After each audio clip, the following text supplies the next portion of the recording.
Folks, it's been far too long in my mind. Right? Feels like it's been a lifetime. Much has happened, much has changed. That is how professional wrestling works. But you're in safe hands here until Dynamite. We've got an all-star panel. We've got a lot to get into. With that in mind, no time to waste. This kind of just set this thing up. Manny, how are you this evening, pal? I'm doing good. Pumped up. Tremendous, tremendous.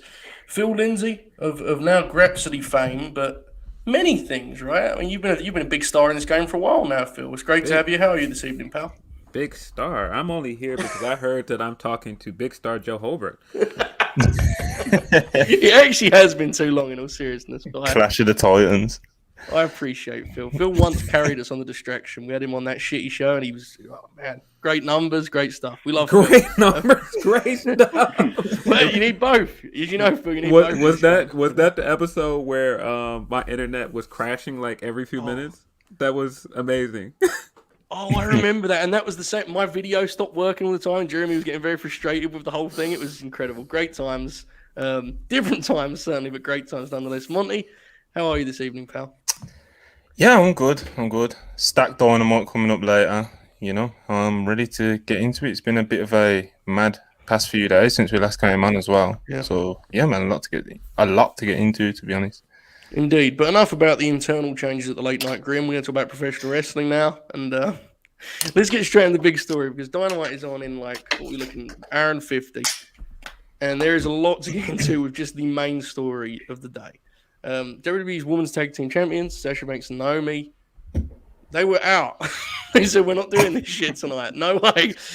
It was a huge story on Monday night. It's continued to be a big story, and all of the different ups and downs that have come with the reporting and the, you know, I guess the best way to start this, Monty, is can we kind of, and I know that the Purist report has got everything kind of neatly collected in there, but kind of broad strokes, can you set the stage for what this story, I mean, obviously everyone watching knows the story, but just kind of the main details that need to be known before we get into the kind of full conversation. Go ahead. Yeah, I'll get into it. Just give me 2 seconds to pull up the initial Purist post, because there's been so many updates now. The original post that I'm going to look at isn't completely up to date, but there has been some more updates that I will fly over. So, yeah, PW Insider first reported the news that Sasha Banks and Naomi legitimately had walked out. Kind of, yeah. Becky Lynch kind of first reported it, but then yeah, it was the legitimate part. Right, legitimately walked out. Yeah, and apparently it was late in the day before Raw went on the air. The report goes on to add that the word making the rounds backstage Sasha Banks took issue with some of the plan created for the original main event, which was a 6-pack challenge to determine Bianca Belair's next challenger at Hell in a Cell. Banks reportedly had a meeting with Vince McMahon, and the belief is that Vince McMahon didn't choose to change direction on the plans. Banks wouldn't back down on her issues either and made the decision to leave the taping. Fightful Select then confirmed the news that Sasha Banks and Naomi had indeed walked out of the Raw tapings. On top of that, they confirmed a lot of what was reported by PW Insider, and would also add that Naomi was actually the scheduled winner of the main event, the 6-pack challenge, which is obviously kind of it's kind of an important detail, really, because it's made a lot of people question, like, why, if she was scheduled to win, why would she walk out, sort of thing. But of course, there's a lot more to it than that. Then WWE made the statement. So WWE statement came shortly after that, which was pretty wild, to be honest. I think it's unlike anything any of us have seen from WWE before. Like that particular tone, it felt so like rushed, and it's like someone just quickly done it on a notes app and just sent it to Sean and everyone. I checked that was real like 5 times. Like, it was like, is this like, is this one of those fake accounts? How do you think when shit like that drops and I see it's from Sean, it's like, I know because it's from Sean, I know I can throw it out there. You know what I mean? Because it's came from somebody so reliable. But like, even still, you're like, wait a minute. Before you hit send, you're like, is he gonna delete this and say he got hacked? Like, what's gonna happen? But the statement was, when Sasha Banks and Naomi arrived at the arena this afternoon, they were informed of the participation in the main event of tonight's Monday Night Raw. During the broadcast, they walked into WWE head of talent relations John Laurinaitis' office with their suitcases in hand, placed their tag team championship belts on the desk, and walked out. They claimed they weren't respected enough as tag team champions, and even though they had 8 hours to rehearse and construct their match, they claimed they were uncomfortable in the ring with 2 of their opponents, even though they had had matches with those individuals in the past with no consequences. Monday Night Raw is a scripted live TV show whose characters are expected to perform to the requirements of their contract. We regret we were unable to deliver as advertised tonight's main event. That is insanity. Okay, let's push pause there and kind of go around the room here, because I just said my reaction to seeing that on my timeline, which was, is this real? Checked it 5 times, read it, couldn't believe it. Phil, if you can, go back in time for us. When you first saw that appear on your Twitter feed, what was your initial reaction? Well, the first time I saw it, somebody sent it to me, and I was looking, I was like, okay. And I read it like 3 times. I was like, wait. And then once I saw it was on the timeline, it was everywhere. I was like, okay, this is like a legit press release. And then they wrote it out on their own site with like the emphasis at the bottom, we apologize for not delivering this advertised match. And I was like, huh. And then it popped up on their Instagram feed. It's kind of made the rounds. And so it's very bizarre that they've taken this route. And I say bizarre just from the outside looking in. It's not bizarre, of course, the way that they're doing it, because it's very calculated what they're doing. Mm-hmm. Just quickly to kind of go from there, and this is a difficult conversation to talk about in like a flow, right? Because it all happened so quickly. But I am intrigued, Phil, just your read on it as of right now. I agree with you, it's calculated. Do you think it was like smart though, or it's working? Because it kind of feels like to me it may have been the opposite. What do you think as of right now, Phil?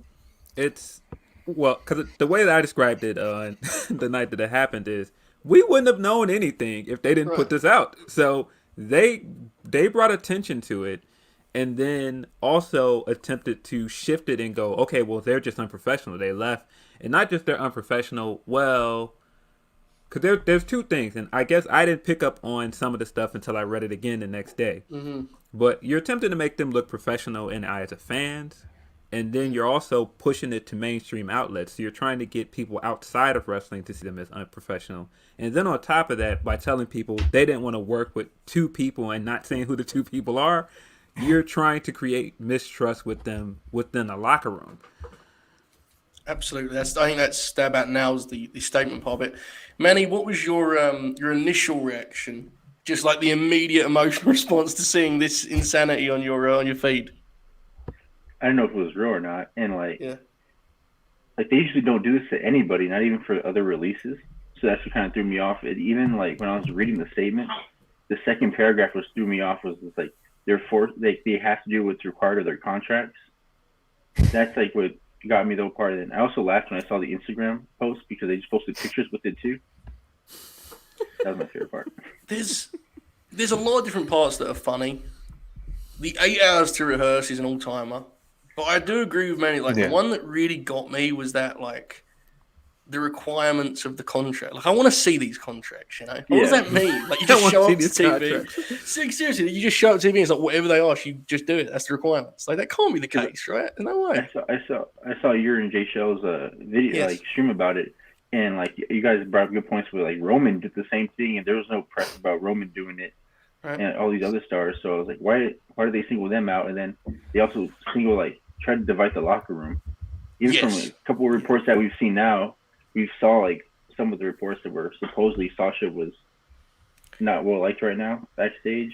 Right. So it's just like, well, I feel like they're just trying to make everybody against them. I'll be totally honest, and this is to me this part is kind of secondary to the story. I absolutely believe that professional wrestlers will not side with their fellow professional wrestlers. Most professional wrestlers will see this and say, "Wait, you mean to say the person who gets paid better than me and treated better than me is mad? Fuck that, I should be them." That's how they think. It's dumb. Of course. It's counterproductive. But I think we all, like, honestly, it's disappointing in some ways, but, like, that's what they're thinking, right? Like, I'm not out of my mind to think that. That feels like exactly what's going through their heads right now. We saw that Ariane interview, so, and that's from the outside looking in, right? If you're on the tier below on the card. It's inevitable. I mean, I even think I didn't see a lot of the MJF stuff, but I'd imagine this guy's doing the same there, right? Looking, going, hang on a second. He talks every week. Supposedly the guys that don't agree with him. The way he's handling the stuff. Yeah, that was a thing from our podcast this week that people ran with. Right? Yes, it was. Yeah, there were some bits that were run with, wasn't even said. Incredible. There you go. Craziness, man. It is interesting, Monty. You're, I know you gave us the statement there. What was your just read on it, like right away? Go ahead. One thing that just like it didn't take them long to kind of fuck themselves straight away, because it's just. One of the things that popped me was during the broadcast, they walked into WWE head of talent relations, John Laurinaitis' office with the suitcase in hand, placed the belts on his desk and walked out. What does that actually look like in real life? I love that they specified that they had the briefcases, like they were ready to go. Like, is Laurinaitis just walking to Vince with the briefcases? Like, oh, here I have these now. Like, what is he doing? Yeah, man, it's just it didn't seem. It was like Phil said, like it was definitely probably something that was calculated the way that they announced it, but the actual execution of it didn't seem very calculated. I think it was emotional. Yeah, like I said, it really, going back to literally what I said earlier, it genuinely felt like something someone just wrote up on the notes app real quick and just sent over. Like it was something, man. Like someone just scribbled that down in rage and just sent it on. It was mad. Yeah. Well, I don't be like that guy, but like I think like Twitter's its own world. So like everybody on Twitter's mad, but I'm pretty sure like everybody else that saw it, that's not on Twitter, probably thinks that they're unprofessional because they're not reading the reports, that we're reading. Right. So you're right to bring that 100%. Up. But I will say, I completely agree with you, but at the same time, I don't know what it actually means in the big picture. Like, if they were gone for 3 months and came back, like, there's no way the crowd boos them because they walked out on Monday Night Raw, right? No. They'll probably forget that happened or something. Right. So I think the truth is, I think you're right, but the actual reality is there's a big group of people who just don't care, right? They'll just, they'll move on with their Monday Night Raw watching or whatever. Online, the reaction has been about what I'd expect. There's, how do I put this politely? There are professional wrestling fans that said, a professional wrestler stood up for themselves in the face of a wrestling promoter. That's good. And there were then the other people that did their thing. They do, and bless their hearts. That's what they do, right? I think any of us are surprised by that. I'd bet my life on it. It happens every time. But I am interested, and I'll go back to you on this, Phil. We are now, what we're coming up, like 2 full days from the initial kind of break of the story, and there's been different bits coming out. Where do you stand in kind of a big picture sense on the whole story as of like at this minute? Because I know we're touching on different pieces of it, but like just, gut feeling on what's happened here and where we're at as of this moment. Where are you at right now at this point? My gut feeling on this is that they were probably told they didn't have a tag title match on the pay-per-view. Yeah. And I feel like that is the crux of the issue here. All of the rest of the stuff around it is kind of stemming from the fact that they have not defended those titles on a pay-per-view yet since they won them. And I feel like that's a problem. And I know people will go, okay, well, Naomi was gonna get a world title shot, but let's face it, she was probably gonna lose that match because it's Bianca. Like they have all their chips behind Bianca at the moment. It doesn't make any sense to me to create this moment at WrestleMania where you make them champions and then you don't have any plans moving forward for them as champions. You have no storylines planned. It doesn't seem like you have changed the approach to the tag titles where you are giving them any chance to do anything other than have these feuds of the week on television.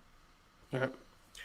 I also think, to kind of piggyback, and this is purely speculation on my part, what I think makes it especially frustrating is the reason they were going to go over Naomi here or a Sasha for Ronda is because, let's be honest, bad preparation, bad planning on their part as a promotion. 100%. We came out of the last pay-per-view, and what did we all say? Who's next for the champs? Well, guess what? They said the same thing. And they looked down that sheet and said, well, we got no tag teams, so the tag champs would make some sense. And I think that makes it worse. If this was handled the way that I'll go to my grave believing wrestling should be, which is that talents of this caliber are clued into what they're doing next, you wouldn't run into them showing up to the building thinking of themselves as tag team champs and then being told they're about to do 2 singles programs and lose them both. That's where their kind of creative problems come full circle to me. Manny, where are you at as of this moment here, almost 2 days removed from the whole deal? Where do you stand on the whole situation? I kind of feel like this kind of just ruined Sasha's only win at WrestleMania. Yeah.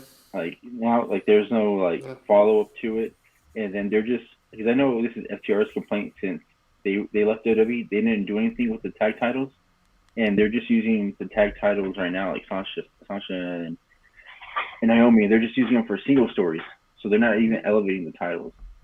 They're just big names.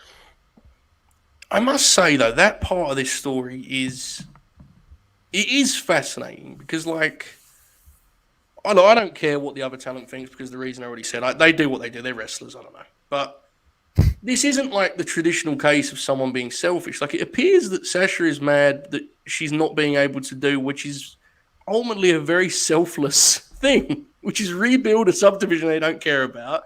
Naomi's already super over, but I think it goes without saying that Sasha's helping her by being in a full-time team.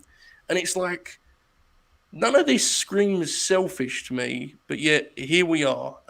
It's puzzling. Monty, where do you stand? Sorry, man, go ahead. Carry on. Just look at what the Usos are doing right now in Randy and Orton compared to what they're doing. They're doing nothing with the belts, and they're trying to unify the men's titles. So, I mean, it just feels like they're more important what the men are doing than what the women are doing, pretty much. These belts have been, I'm telling you, they're going to be a really interesting, like, long-form case study one day. By one day, I mean, you could probably do it now.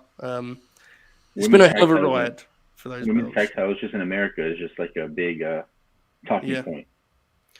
Yeah, it's interesting. Monty, where do you stand, through 2 days of this roller coaster tale? Where are you at? It's just funny, like, especially with Sasha, because she nearly walked out. Well, she did pretty much walk out. Like, how long ago was it? 2 years ago or something like that? 3 years ago.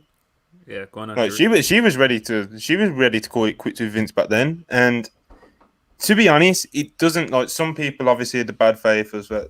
Most of us do ignore and should continue to ignore. Like, they'll say, like, oh, Sasha's hard to deal with, Sasha's this, Sasha's that.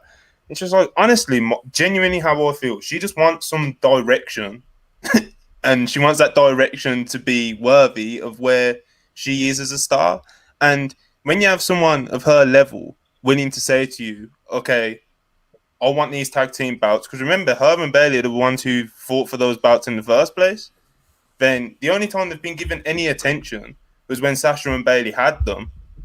Then they didn't have them. The division kind of fell to shit. Then now Sasha's willing to come back to the division and say, like, okay, I'll go with Naomi. I want to elevate this division again, and I want to, like Joe said, be selfless. Like, a star of that caliber willing to do that doesn't come along very often. And like I said, all she wants is some direction. All they have to do is give it some direction. Give the tag team title the same attention, like Manny said, but what the men are getting right now, because that's genuinely like their biggest story and has been for like the past 6 weeks or so. And it's like, and on the women's side, like, they're doing all this, like, I don't even know what you want to call it, bro. Like, it's mad. It genuinely is mad. And I'll probably be saying that a lot, but it really, like, some of the reactions to it. But why is Shayna still in the tag division? I need somebody in the company to answer that question for me. She's like gone from tag team to tag team. Why is she still in that division? Like, I don't know. It doesn't make any sense. I don't know. It's a weird, like, attention, man. It's just that's the thing, and that's what I am. Obviously, I can't talk for Sasha Banks and Naomi, but that's just genuinely what it feels like a lot of the time. It's just lack of attention, man. And here's the other thing. This is important. They're 2 stars that deserve it. This is important. Like, none of us have worked with these people, so, like, the one thing that's important with the unprofessional stuff or hard to work with, it's like, we know who one of their most pushed women is, and, like, some of the stuff that she's got up to in the last couple of years. It's like when they used to say about guys they'd throw out, and it's like, look, I'm a Randy Orton fan, but they used to do this all the time. He had attitude problems. Like, Randy's 24-time champ. It's like, I don't know how it is to work with these people. I don't really care, to be honest. I'm never going to. But what I do know is they only care when it suits them in terms of how fun they are to create, make plans with and stuff. And how selfless or not they are. So I think it's that part of it. I think it's irrelevant to me, honestly, because they only care when it matters, or when it makes sense to them. So and I feel it's weird that Bianca is not part of like the biggest singles women's match either title. Like Becky and Asuka have like the biggest thing going on right now in the women's, and Bianca's not even involved in it. I find that weird too. That's been an interesting trend, yes, indeed. The shit they do for Becky and Charlotte are in a league of their own when it comes to like priority in their eyes. Genuinely, like I know we talk about the 4 horsewomen all the time, and I'm not, even though this has just happened, like, obviously Sasha Banks is a multi-time world champion, etc., etc. I don't think she's been pushed to the level that she could have been and has achieved anywhere near the ceiling that she could have, but she has still been one of their main women stars. Bailey, similar. But Charlotte and Becky they get everything, and I'm not saying they're not deserving, because Becky, especially with Becky, because she killed it, but at the same time, it's especially when things like this pop up, like that gap between those two and the other two really does show. And Naomi, like, of course, Naomi's so over as well. Like, I'm not necessarily saying like, Naomi should be Becky Lynch, but they definitely could have done a lot more with her. I don't know where you stand on. Go ahead, Phil. Go ahead. I was referring to Go ahead, Phil. I was just gonna say that I feel like the gap between them and Sasha has grown outside of the company over the last few months, and I feel like that is kind of a testament to why I would feel she's probably irritated with them, because it's like, no, I've been everywhere with this belt across my shoulder. I've been going everywhere and doing all this press stuff after Mania. Ronda's not doing that. Neither is Charlotte. Neither is Becky. So why am I going into the pay-per-view and possibly losing? That doesn't make sense. Yeah. And on top of that, it almost feels like this is the same thing that Punk outlined when he was frustrated. How, he go in there and they go, okay, well, we want you to do this, take this loss, and we'll owe you one. And I feel like they've been doing this and stringing her along for a while. Like, all right, well, we're gonna let you main event, but put Bianca over, right? All right, great. I have no problem with that. Bianca's great. I'll put Bianca over. All right, well, you come back. Maybe we'll have something planned for you for the Rumble. You are obviously the most anticipated person in this Rumble. You just coming out in Sailor Moon cosplay got more attention than most people in the entire match. You doing a split got more attention than most people in the entire match. But we're going to have you lose because Ronda's back. So it's okay. We got something planned for you for WrestleMania. All right, cool. I'll go along with that. What do you want to do for WrestleMania? All right, well, let me tag with Naomi. All right, we'll put the titles on you. Great. After WrestleMania. So what is the plan? We need you to take this loss. Yo, been doing this for a year, fam. Like, what are we doing? Personally, absolutely. I think we all agree with Monty's point that no one is saying that Sasha Banks isn't featured. She clearly is, but I think anyone that says she's been maximized in terms of potential star power is out of their mind. Crazy. My question to you, Phil, is that a case of them not fully getting it, or is it more cynical and they're kind of scared of what maybe she could be with the full machine behind her? Because it feels that way to me sometimes. Phil, what do you think? I think that there's a mix of two things happening. I think that a lot of people think that Sasha believes her own hype, and I don't think that some people are willing to believe that she is who she is. I think that they give her moments. She has a ton of moments under her belt, but they're not willing to give her a long reign because they don't think it's sustainable. And I'm not sure why that is. But for whatever reason, they think that it is more marketable to push other women ahead of her. And I don't know why that is. It's really difficult. To piggyback off that, I don't remember, because I remember being in that big space where they were talking about it after the news broke, and somebody brought up the point where, I don't know if it was Bruce or John Laurinaitis, they had a podcast before they went back to WWE, and they just talked to Banks all the time before they came back. It was they Bruce. were just bad about it. Let me tell you something. If someone wants to find that full interview, he says some very interesting things about many other subjects. So it'll be, it's mostly gone under the radar. I would, maybe people can seek that out and find it for themselves. But yeah, there was definitely an interesting interview that Bruce did. I do want to quickly, and I say this I don't really care because I'm not like a big Becky Lynch fan, but I will say that her and Charlotte are different to me. In that, like, if you look at Becky's usage before, like, the man, she was kind of messed around with in a comparable way to what we're talking about Sasha now to me. And then she got over huge and she convinced them in that run, which good luck to her. I'll be totally transparent. I don't enjoy a lot of the stuff she does as a character now. I think she's great, but it's not for me necessarily. Mm-hmm.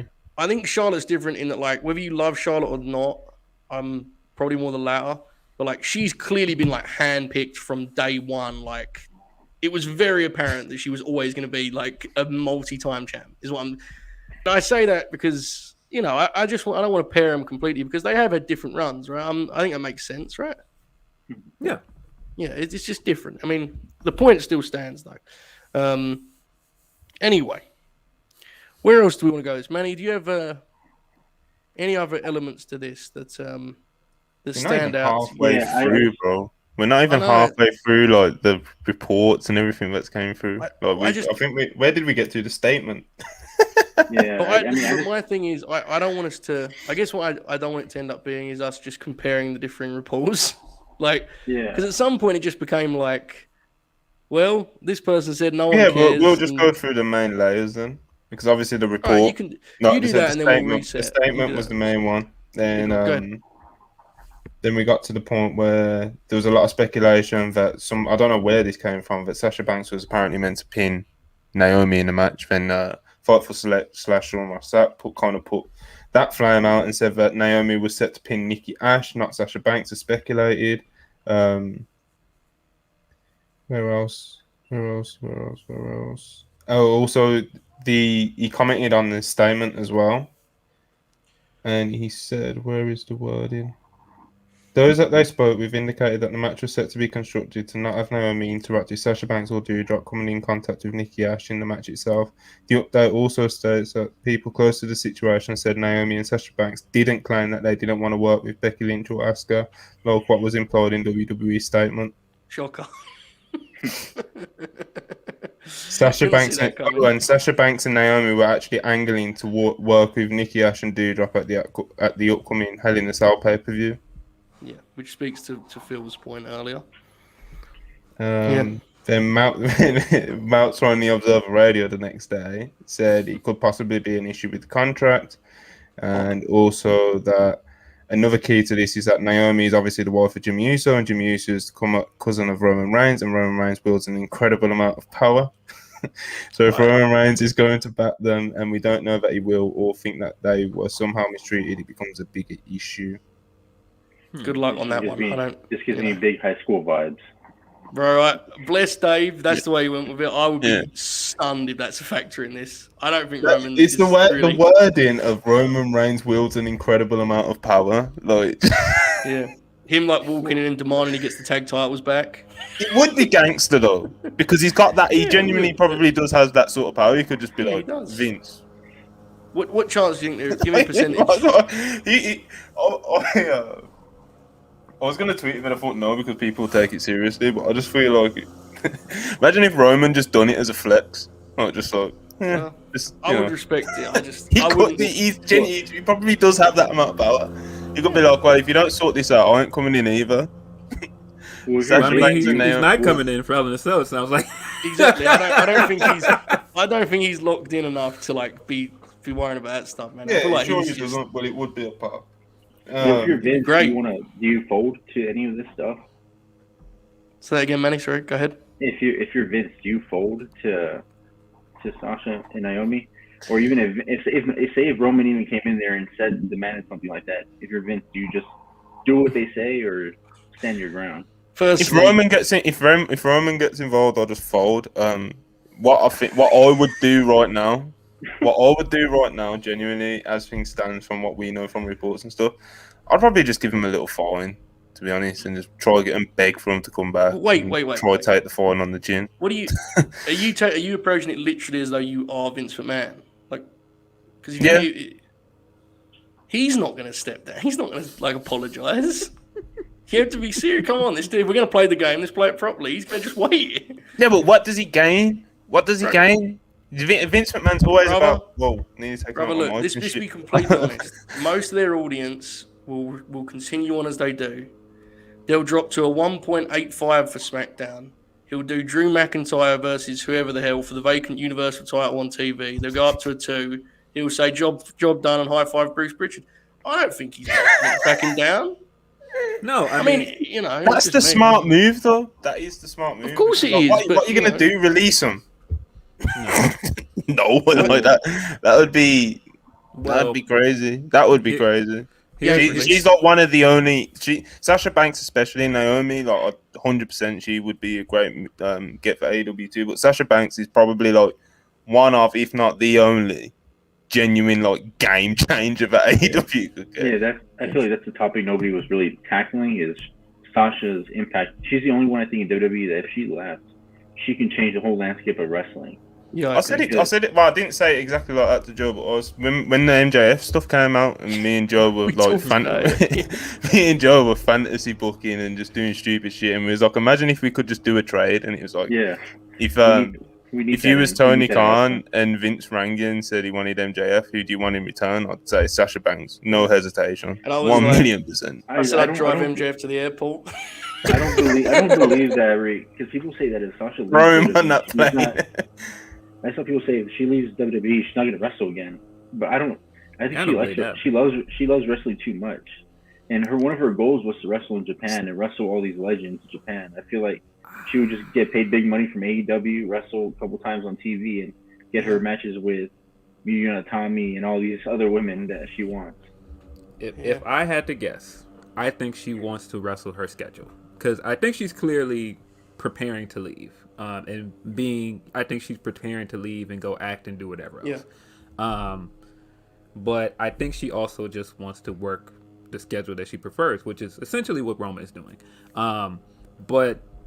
And I think that's part of why she could say now, like, no, I can say no because I have all the cards now. This isn't like a few years ago where I'm going to take everything you guys will give me and because I want to be here. No, we did this game before where I left, and I know that you guys have basically expressed you guys need me. And so at some point, like, she's going to be back there. I don't know what that's going to look like. I don't know what the terms of it will be, but just judging by how it went last time, she'll be back. Now, because they're not going to release Sasha. Come on. Yeah. They told the woman straight out, no, we're not releasing you when she asked for a release. So they're not going to release her. So she'll be back. That sounds weird. It sounds weird. Like if WWE doesn't have Roman and Sasha, that's like, what do they have? It's a way worse show, but I just think, I don't know, man. They convince people of some crazy shit, man. You know, like you've seen that some number of the guys can't drop much lower, man. Yeah, but like you see, what they've got left is kind of like what they've got, and probably will have more or less. It'll probably slowly filter down as like TV changes, as we always hear about. But yeah, man. Do we know how much longer her contract is? Because I know she just signed an extension like 3 years ago, like right when she came back. Yeah, so I would assume it was a 5-year deal. Just because remember at that time that was what everyone was getting. Like they give Breeze 5 years, Gallows and Anderson got 5 years. I'd assume they tried to go on a 5-year deal. So that would be you still have a couple of years left, right? Now if it was a 3-year deal, we're at the end of it. I feel like we'd know that. We're like 3 months away from the end. I feel like we'd know that if it was, right? So I would assume a couple of years, and maybe the Meltzer part of the report was that maybe she wants to renegotiate now to get the schedule you just mentioned. Maybe I don't know. It would be that's definitely a big part of this. I mean, I do want to quickly explore that because I talked about this the other day on the Grin. Like, imagine, and I don't want to get too stuck on the AEW side of things because it's like it's such a like distant possibility, right? It's not like something I think it's the real story here. But I must admit, it does intrigue me the idea of her being the first signing that actually does like the superstar schedule. Like Tony Khan signs as like a 6-match-a-year contract. She does 4 pay-per-views and like 2 TV matches because undeniably she's that valuable to them potentially, right? Like I don't think there's any dude that's available to them in like not available to them, sorry, any dude that's as valuable to them in a way that she would be. It would be actually insane what she could add to their product. So that intrigues me. Her being the first name that gets one of those contracts for AEW, that would be a crazy moment for the industry and her, personally. But it's just sure that she'll do hard it? to see. Because I don't know if she would do that superstar deal, because everybody thought that's what CM Punk was going to do, and CM Punk had that one match is like, I'm going to be here every week. Yeah, it probably wouldn't be formal either. It'd probably be just how she wants to do it, right? It depends, it would kind of flow. I just, I'm intrigued by it, I must say. Phil, I'm interested. You mentioned that you kind of assume that eventually she'll go back, that, and I know that you didn't mean that as like a slight. It's just the way you kind of these things work out, right? They've got you under contract. Here's what it is. Yeah, What is your kind of read on the timeline for that? Just roughly, just a guess, I don't know, because remember last time she left and it was just like we all were like, okay, well, they'll figure this out in a few weeks, right? And that turned into a few months, and so I don't know. They've shown to be very stubborn and petty, and putting this press release out tells me that they have no interest in reaching out and mending that bridge. They've basically burned the bridge as much as they could. So I don't know. I do still think that she'll eventually back, and that's not me saying, oh, she'll come crawling back. Absolutely. She doesn't need to crawl back, because, I mean, even if she sits out the rest of her contract, she's fine. She can go and work Hollywood. She can go and do whatever. And to a lesser degree, I feel like Naomi is also kind of fine, because Naomi could just be like, all right, well, I'm just going to go start a family. Y'all be easy. I don't know. Yeah, absolutely. It is interesting. I wanted to ask, because it's like last time it was 5 months, right? 4 months, 5 months. So what's happening? I don't know. There's a lot of there's a commotion going on. There is lawnmower next to our house. I don't know what's going on. Oh, it's weird. That's fair. Yeah, I don't know. The timeline just intrigued me. Monty, what else have we got on the 101 reports front? Did I get a reporting on this? Did any of us throw something in there? Everyone else here throw their name in the hat. Yeah. I guess one that dropped a few hours ago from Fightful Select, where it was kind of more the reaction to what happened, and to be honest, it kind of ranges all over the place. One talent indicated that they often see criticism of WWE's handling of champions, the tag team division, the number of women's tag teams, and the booking of women in general, but see even more criticism when talent stand up against it. One consensus among those that we talked to is that leaving during a show you were scheduled for before the segment is something that is likely to lead you getting buried throughout said show. One long-time WWE talent was quick to point out that not even Steve Austin's walkout was done in that fashion. Another female talent indicated that they didn't see anything particularly egregious worth leaving the show over, but understands the creative frustration. Contrary to other reports, we've spoken to numerous talent in and out of WWE that have been supportive of Naomi and Sasha Banks' stance and the duo in general. It's a big locker room, man. That's always important to remember. That's what I mean. However, the much larger population lies in the not being happy with the creative is fine, walking out is fine, but walking out during the show isn't fine camp. There were a ton of talent from outside of WWE that reached out to Fightful Select that didn't. That with those that didn't watch War wondering if it was a work to quickly realise it wasn't. God, this is the people we're talking about here, I know when you talked to Jay Shojo, you brought up you said that what if you said something about where maybe the fans haven't caught up with the times with the women being main event wrestlers, main event stars. You think maybe some of the men in the back think that same way too?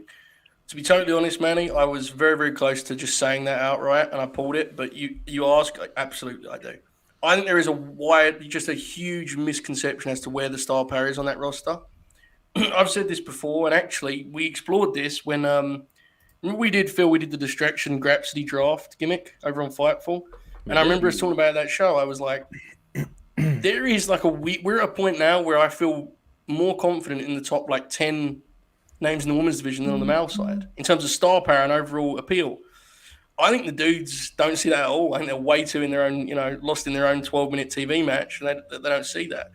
I think it goes without saying, I have very little first-hand experience with this. I don't know a lot about it, but I don't think I'm kind of, being a bootlicker and saying that Shawn is he's going to give you the best kind of idea of what the locker room is saying. I'm pretty, I don't think I'm giving anything away by saying that. Like, he's pretty locked in on that front.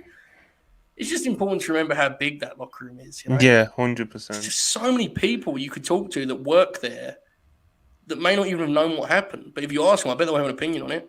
Everyone does. That's the way stuff works. So I think there are reports, exactly, right? And you're talking about people that called up and said, "Is it at work?" So I wouldn't worry too much. Honestly, none of it surprises me. Like none of what's been reported regarding the reaction to Sasha and Naomi walking out on WWE the other day was surprising, to be honest. Like Joe said, it's a big locker room, and it kind of and going to that point of it being a big locker room, it kind of reminds me of when Cody and Brandy left AEW, because there was reports going around, everyone hated Cody. Then I remember I aggregated one of the reports and I had Red Velvet. I had all these people who mentioned like, we don't hate Cody. And it's like, well, yeah, because like it's a big locker room. Some people definitely probably looked up to Cody and loved Cody and was around him a lot more than, there was probably the other half of the talent who thought he was a fucking mark for himself or something, because these locker rooms are big, man. Yeah. if you look at the newer report with MJF, he said that he had no allies in the locker room. Everybody thought what he was doing was a bad idea. Yeah. So you saw how some of these guys, Yeah. When you go to absolutes, I have a hard time believing it. When you say something like there's zero support for them, like nobody has zero support. There's nobody anywhere where nobody anywhere has no friends. Like even the worst person has friends. Like come on. Mm-hmm. I also think wrestling fans should be very wary of the kind of how toxic the team elements of pro wrestling can be. And I think WWE did a really interesting job of like glorifying this with their many documentaries where they talk about the leaders, the fearless leaders that go out there and have shitty matches in the middle of the card, like Bob Holly and Brad Shaw and guys like that. Bob Holly. They're real men. The real tough guys. They go out there and have bad matches every night, and it's glorified. And I think there's a lot of fans who've fallen in love with this idea of the locker room leaders and what that means. It's like, I'm sure there's dudes in every which locker room that when they hear someone wants more money, it's like, for what? It's like, because they don't, that's just how these dudes work. They're like, they think that's what they're supposed to do. They're supposed to be good little soldiers and go out there and have their matches. So, it is what it is. I don't know. I would throw work in there as well. I feel like people have listened to enough of the Pillman story and all these other stories, and they're like, "Oh, it's work. Everything is work. It's work. It's work." And it's you're right. It's all I've seen, man. Like, especially in these mentions, it's crazy, man. It's crazy how people can come to that conclusion after statements. Honestly, Phil is absolutely correct. There's an alarming amount of people in wrestling that have just had their brains destroyed by this work. That everything is work to them. Everything. They treat a global pandemic that way. They're not going to be fooled by a professional wrestling angle. They're out of their minds. These people. I wouldn't. But yeah, that part of it never surprises me. But I get why people are disappointed. I really do. Now, this could be turned into an angle later. Absolutely. And, of course, people 100. Will turn around and go, "Well, see, it was always a work." I don't know. They did that with Charlotte and Tamina, right? Or Charlotte and Nia Jax, right? No, yeah. I mean, they tried to. I done it with Charlotte and Becky pretty much. Like when they had all that, when they had that meltdown in the ring, that was all these two got real heat. It's it's bad. Yeah. Come on, man. Yeah, I love it, man. Then to touch on, because we did touch on it, might as well. I think it's in the description of this video. So, the report about the AEW apparently didn't. No one in AEW's locker room apparently give any support to MJF, and obviously this report comes out from Voices of Wrestling that stated, in other AEW news, on the heels of multiple thoughtful reports regarding MJF's displeasure with his current contract situation, a source from AEW locker room tells us that MJF is hardly the only talent feeling some level of discontent, describing the backstage atmosphere as chaotic, with a lack of structure, with common complaints ranging from not knowing angles or finishes until close to showtime, and things like redundant finishes and angles to settle matches being very frustrating. Every single one of us is pulling our hair out, according to one source. So it ranges. Well, I want to hear you guys' thoughts on this, but the one thing I will say is and I'm sorry, but it's the truth. I don't know a lot about Voices of Wrestling. I don't consume their content. But if we're at a point where we're going to pretend they're like pro WWF because we don't like this report, that is like insanity. Yeah, that is wild. There's been a lot of that this week, man, and it's dangerous. A lot of it. It's like, I'll get people saying, "Oh, WrestlePurists do better." WrestlePurists, why are you posting Voices of Wrestling? Nuts. When they were getting reports right about who from America is going to be in the G1 this year, no one was saying that shit then. Yeah, it's just that now that these reports coming out about shit that people don't like, they'll all of a sudden want to question it. And for someone who aggregates news, that's fucking mad frustrating because you can't pick and choose which sources I'm going to go through. I don't post anything from like Ringside News or any of these like terrible reputation places, but Voices of Wrestling, I know they've reported shit accurately in the past. Same with Mike Straw with the AEW game stuff. He's reported stuff accurately about 2K content in the past, but now that when he starts reporting, nobody said anything back then. No one knew who he was, and people have proven that this week. And now that he's reporting stuff it's not even necessarily a negative slander report on the AEW game. It's genuinely not. But because some people have took optimistic. Because some people have took it negatively, they're coming at him saying, "Oh, he's just a WWE shill. Look at this picture of him with a WWE belt." Bro, come on, man. Come on. Go ahead, man. The weird thing I've noticed the last 2 weeks under people that are reporting news, I see a lot of people now commenting, "Who's your source? Who's your source?" Like why would they even give up your source? John Cena. John Cena. And another thing too about the Voices of Wrestling report about, I don't know who. I guess Tony Khan was mad about that report because I'm on their Discord, and Lanza, that one that reported, said that he got a call from Tony Khan very upset about the report coming out. And it's just like, well, it's kind of true. Like, if you watch the show, it's the same angles every week. And me, I'm not a big angles guy. I'm kind of just like, I'd rather just watch the matches. And if the angle's on, like, I'm watching the show anyway, so I'm like, well, cool. It's a cool segment or something. But I'm watching it, I'm like, man, another run-in, another cut-in the interview. I'm like, can we do something else? Or just book the match. We don't need to do all this short stuff in between. And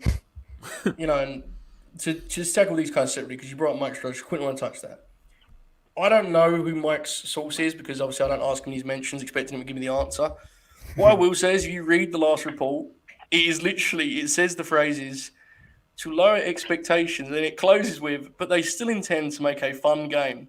Brother, that ain't coming from outside, I don't think. I'm pretty sure there's some people playing that shit that said, let's get this out of there. Anyway, to Voices of Wrestling. All right? Now, to be clear, that was speculation. To Voices of Wrestling, Manny just laid out perfectly.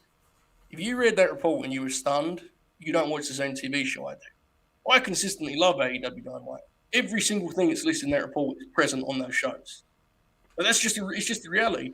Phil, was you surprised though to see this story come out? No. Well, for one thing, because like you said, you could watch the show and see it, but the other thing is it's wrestling. A lot of this stuff is planned at the last minute. A lot of this stuff is not planned along the week. I think that people do this thing now where every news story that comes out it's like people are just so reactionary to everything. Everything is, oh, here's the one. This is the gotcha moment that's going to get AEW out the paint, or this is the one that's going to get WWE out the paint. Mm-hmm. No, it's not. It's just the reality of the business, man. And it's okay that some people might feel that way, that they're frustrated with the creative process there, but I don't think it's in a sense where people are just like, no, I'm leaving. This place is the worst place I've ever worked. I just think it's just a matter of criticizing what the company is, because it sounds very similar to what Swole said, right? Yes. So from what Swole said, she had those criticisms of the company, but she also was like, I loved working there, and I think back on being there fondly. So I think there are people that are there that enjoy working there, but that's just a matter of fact of what happens there. It does feel increasingly evident there is like a genuine lack of structure. I don't think anyone's going to limb to like. There's been enough people said that both work there still or have left or whatever. Like it feels like there's an issue in that regard, and as you said, it doesn't mean it's a horrible place to work. I don't know if any of you have listened to I don't know if any of you have listened to Jeff Hardy's Unrestricted episode, and he pretty much said like he was shocked that there was no rehearsals. Like when he got to the arena, they're like, "Oh, when are we gonna do rehearsals?" Like, "Oh, we don't do that here." And he says, "Up." A lot of these interviews have been like that. Oh, okay, let's go out there. I bet he was so happy he didn't have to rehearse a match with Bob Fish at 2 PM. I think Billy Gunn said, I'm not sure what the actual quote is, but he said he mentioned something about organisation and stuff like that, and how it's just different. And I think when Cody first went to WWE, he spoke about it like, you know, how being in the superstar mode and doing all the dates and that, but he also talked about like how things like the structure's so different in WWE. Like there's levels and tiers and blah blah blah. There's people you need to speak to, whereas in AEW it just seems like creatively and stuff, it kind of feels a little bit like a free for all, and you get a lot of good with that because you have people like CM Punk and etc. involved, and you know, Tony Khan, to his credit, has, you know, he's worked his fair bit of magic as well, like i.e. Wardlow, MJF, and on the other hand, because I'm sure he's putting a lot more attention into those sort of angles I just mentioned, you know, some stuff kind of gets, you know, like the report stage, redundant angles and repetitive stuff, and it's not anything like, overly bad on AEW. I'm not trying to say that they're creatively on WWE's level or anything like that, but it's, you know, it's not perfect. It's not perfect. Nowhere is. It's normal. Someone said in the chat earlier, like, I'm shocked that like sarcastically, like, I'm shocked that a wrestling company isn't completely organized. Like, that's just like, this is wrestling. If you listen to Swerve, like in his Talk to Jericho podcast, I feel like most WWE guys that come from WWE to AEW, they like there's no structure because they can just do whatever they want. And it's the guys that are in AEW from the beginning that feel like there's no structure for them whatsoever. Because Swerve was saying that he's happy that he doesn't have to talk to anybody about posting stuff on social media. He can just do it himself now. That rules.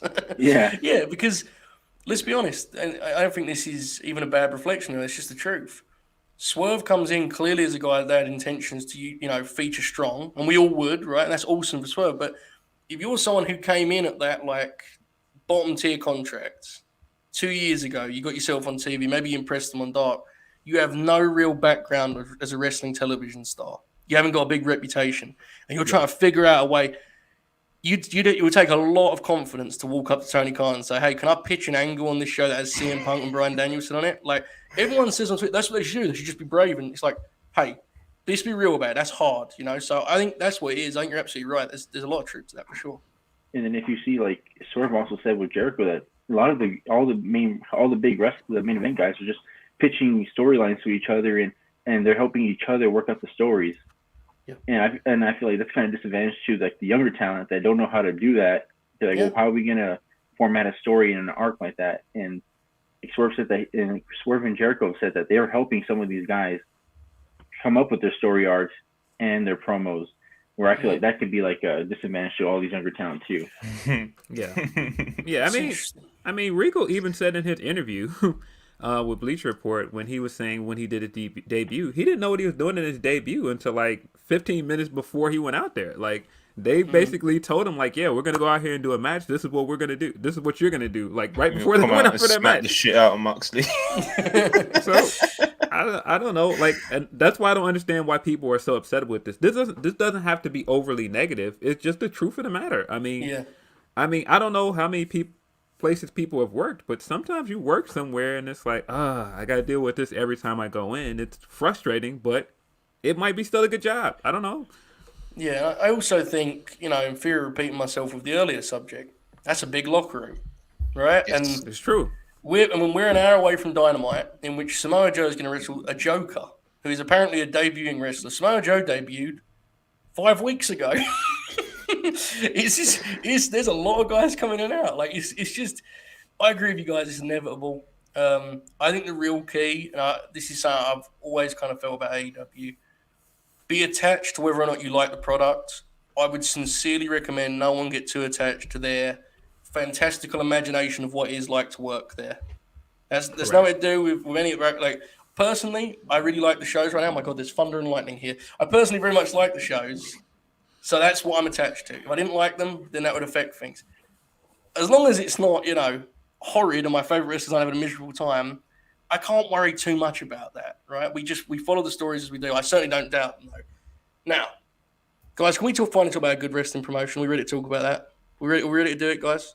Sure. Monty, can you take us to Nottingham, England, please, and run this down for us? Oh, I thought we were talking about OVW.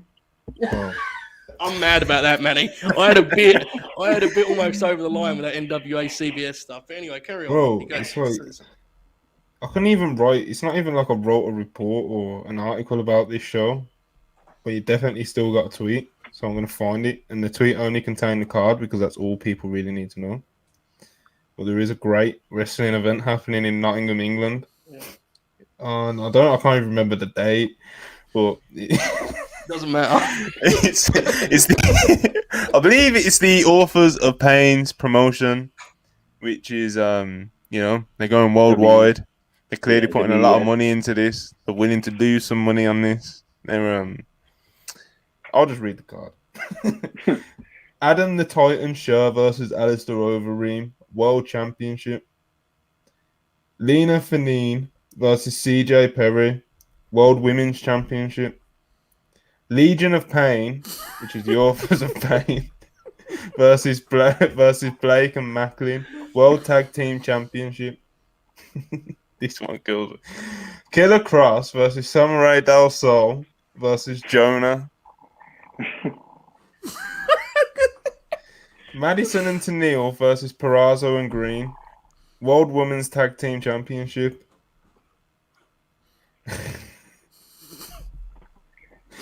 And I can't even. This is just it just gets weirder and weirder. So we got Mojo Rawley versus Lince Dorado. What on the website, on the website, it's listed. On the website, it's listed at the World Women's Tag Team Championship as well. Wow, impressive. So hopefully this company is providing us with 2 brands. Mike Bennett versus Biff Busick. Dirty Dango versus Levis Valenzuela Jr., who I believe is No Way Jose. Yeah, just no way now, pal. Respect the business, okay? Well, apparently his name's... Well, I know, but still. I just read. That's 2 fake names ago. Carry on. That's the card. That's it. Carry on. Genuinely think I'm going to this event. I'm waiting for tickets to go down. But this actually feels like one of those things people like talk about forever. And I feel like I have to. Like, this is definitely Heroes of Wrestling vibes, man. They're very expensive tickets right now. They're gonna have to go down because they have a lot of tickets to sell. Wow. But I think the cheapest was like £38 when I looked. Bro, I have to admit I looked. It's about an hour drive from mine. In 2040, when there's like a 2020s wrestling Twitter account, like WWE 2020s, it'd be like, remember when Braun Strowman wrestled Alistair Overeem? I'm gonna be in them replies. So I was there, brother. Picture of me with a selfie with the empty building. Can't wait. I may actually vlog it. And for me to say that is a lot. It's one of the first things I said to Joe. Is like, should we just go as a bit? Like, should we? Should we just go ironically? I had to double take when I saw Alistair Overeem's name. I was just like, that's the real sale. Yes, for me. I don't even know if that's ironic. The rest of the card is hilarious. Yeah. The rest of the card is, it's fun, as people say on Twitter. But Overeem is Braun Strowman is the real sell for me. I'm genuinely considering skipping work for this. No. They got 10,000 tickets to sell. Phil, what was your reaction to this all-star lineup there, brother? I didn't know what this was at first because I just saw the screenshots. I was like, "Is this somebody's like E-Fed? What's going on?"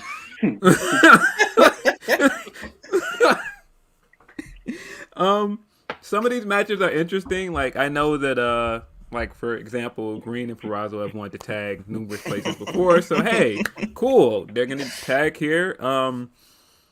But yeah, what a weird bunch of matches together. Like, what? Like, I thought for sure Lena / Naya was done. I didn't think she was too. And so I'm like, wait, Lena, and then she's wrestling Lana? Do you think this event happens? Or do you think it's just one of those things? No, do you think it'll be like what? I can't remember what show it was. I think it was up in Mexico, and it had like all the big Mexican stars on it, and it just didn't happen. It just didn't happen. Bro, let me tell you something. I don't want to get you in trouble. I'm not going to go too far with this allegation. I know where you're going. There's some weird shit involved in this. Do you know? We don't know where that money's came from. Think about it seriously. No one Phil knows. just said it about Lena made it clear she did not intend to wrestle again. Yes. That's why I was like, wait, what? Unless I've missed some Southern Indie tapes, Lana CJ Perry has not been wrestling too much either. And by that I mean she has not been wrestling. No. Do you know the kind of money you're talking about to get them to wrestle each other? And you're going to pay for them to fly to Nottingham, England? The Losers are paying them to selling NFTs. They got money. I'm telling you, there's some weird shit involved in this. Now, Gonna see what interviews I can get. I personally think that Lena wrestling CJ in like a non-WWE setting sounds like one of the most incredible science experiments ever produced. I can't believe this is a thing I'm going to be able to see with my own eyes.